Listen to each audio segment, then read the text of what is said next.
Right, hello and welcome to a 1956 Porsche 356A/1500 GS Carrera. A very long name for a very important Porsche. Yes, this Porsche was fundamental in Porsche's history. This was the first ever mass-produced Porsche that was debuted in 1949 and really became what it is that you're going to experience in Gran Turismo 7 in 1956, in 1955, and again in 1959. So, let me go through it quickly for you. So, this vehicle you can pick up from the legendary dealership for a whopping 615,000 credits. So, what do you get for such a large amount of money? Well, you're gonna get a 1.5 liter flat 4 engine that produces 97 brake horsepower through a 4-speed transmission being sent to the rear engine rear wheel drive setup in a vehicle that only weighs 840 kgs. So the vehicle is extremely lightweight, it is extremely underpowered, but for its time this car is actually classified as a GT3. Yes, this was basically the GT3 of its day. So the standard Porsche 356A is your base model 911. However, the 1500 GS Carrera or the GT Carrera, that is now your GT3, your GT3 RS models of this old Porsche. Powering the 356A was a slightly detuned version of a 4-cam engine found in the 550 Spider race car. Now the road going 1500 GS Carrera produced 98.6 horsepower, while the track ready GS GT Carrera pumped out 108 brake horsepower. Now both cars were offered in a coupe, cabriolet as well as a speedster models, and the 1500 GS Carrera was the first to go by the Carrera name in Porsche's history.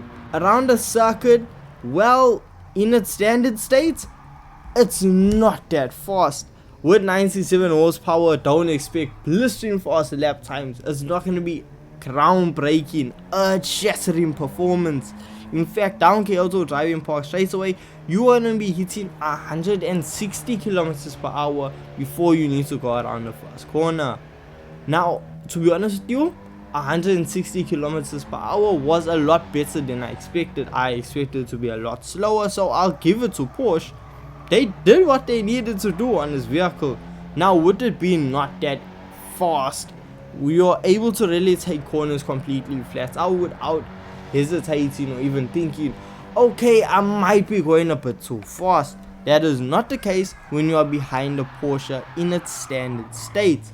Now, the highest speed I was able to reach was going down the hill, and that was 177 kilometers per hour. And I misjudged and ended up going off circuit, but nonetheless I hit 177 kilometers per hour in this Porsche. So standard, it's not that fast. The brakes are really good, because if you need to slam on the brakes, you are stopping almost instantaneously because you aren't really going that fast. Now, if you head on over to a tuning shop and spend your hard-earned credits, well then, after upgrading the vehicle, you will now see the power figure be at 225 brake horsepower and the weight be at 722 kgs. So we lost a bit of weight and we also added more than double the horsepower. So with the vehicle being bone stock, it was sitting lap times around Kyoto driving park around the 2-minute 18-second mark, which frankly it's slow, but for a vehicle of its time, isn't too shabby. Now, being fully upgraded, we see that lap time now changed to 1 minute 45 seconds. Yes, we are now sitting 1 minute 45 around Kyoto driving park. So, the vehicle, honestly, the rear end steps out, but it's not very aggressive. You aren't having moments where you're thinking, whoa, okay, this is a bit too much power for the vehicle to handle. It's a reasonable amount of power, especially if you have racing soft tires. It just helps keep the vehicle gripped up and moving. Now, I will say something: if you do play with an automatic transmission, you will notice that the car will begin redlining before it actually shifts. Like, it takes a bit long in the red line before it actually shifts, which kind of kills the acceleration of it. But the vehicle, the performance is 10 times better than it was in its standard form. And the brakes, okay, the brakes could do it some work, but you are going really fast. Now this is where it gets a bit sketchy, because if you weren't happy with the over 200 horsepower now that the vehicle produces, you can change this by heading on over to GT Auto and engine swapping it. Because with the engine swap that is coming out of the Porsche 959, yeah, it's gonna produce a lot more power, and it is a very pricey engine swap, coming at 975,000 credits. Yes, it's one of the more expensive engine swaps in Gran Turismo 7. So bone stock, the engine produces 443 brake horsepower, but it does increase the weight of the vehicle. Now after heading to the tuning shop and fully upgrading the engine, you're gonna be left with 843 brake horsepower in a vehicle that weighs 817 kgs. So it has more power, so it has more horsepower than it has kgs.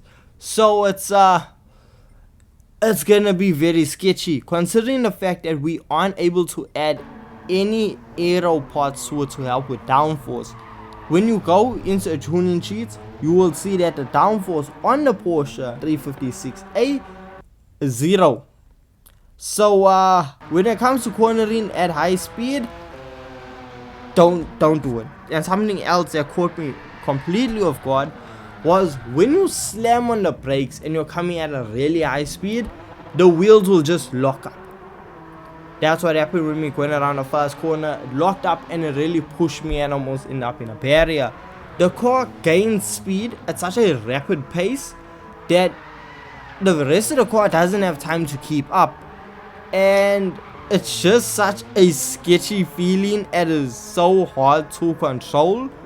And as I said, with the vehicle having no aero parts, it doesn't do it any good. The 959 engine is way too powerful for this little 356. The 959 engine is just so absurd.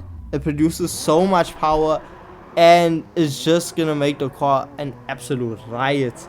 If you want an absolutely nutty classic Porsche, by all means this is the swap to go to.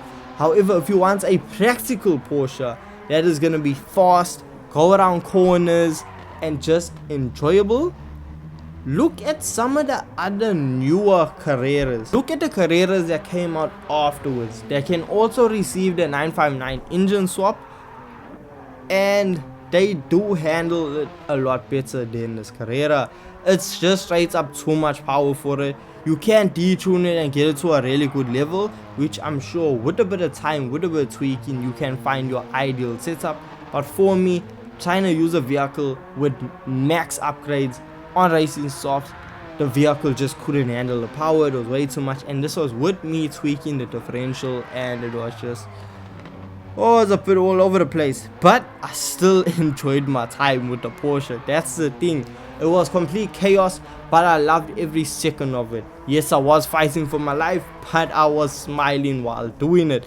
The Porsche Carrera, well, the Porsche 356A Carrera is an absolute blast. However, with the engine swap being how expensive it is, if you have the change laying around and you do have this Porsche, because it took me a very long time to get this car because it needs to come back into a dealership. So if you do have the Porsche, if you do have the money, by all means try it out. You might enjoy it, you might not. Frankly, I had a good time with it, even though I see no other use for it besides just putting a smile on your face. So keep that in mind when trying out this engine swap. And if you guys do want to enjoy this video, don't forget, leave a like, comment, subscribe, and I'll see you guys in the next one. Peace.